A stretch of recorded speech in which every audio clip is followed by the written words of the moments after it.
నరసింహస్వామి. అక్కడ నరసింహస్వామి వరాహ రూపంలో ఉంటారనమాట. వరాహ నరసింహస్వామి దేవాలయం అని పేరు ఎందుకు వచ్చింది అంటే కనుక,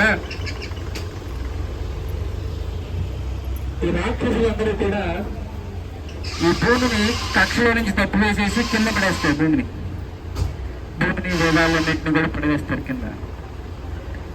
పడవేసినప్పుడు వరాహస్వామి వచ్చి తన నోటి మీద ఆ భూమిని పైకి లేపి మళ్ళా ఆ కక్షలో పెడతారు.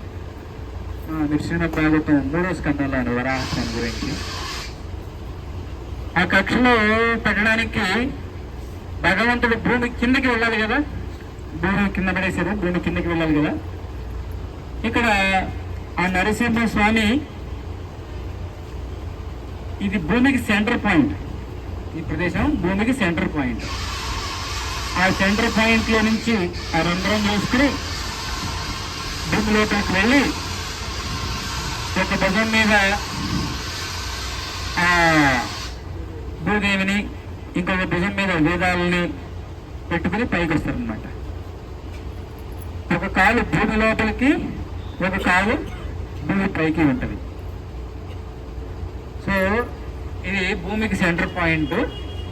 ఈ సెంటర్ పాయింట్లో నుంచి భగవంతుడు కిందకి వెళ్ళి భూమిని పైకి లేపి తన భుజాల మీదుగా ఫస్ట్ గాడి పెట్టడానికి తన మూతి మీద గాడిలో పెడతారు.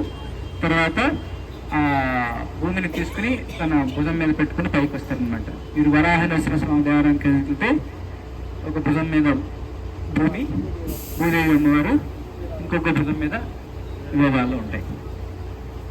నరసింహ భగవాను ఆ వరాహ రూపంలో ఉంటారు. క్లియరా? Any questions?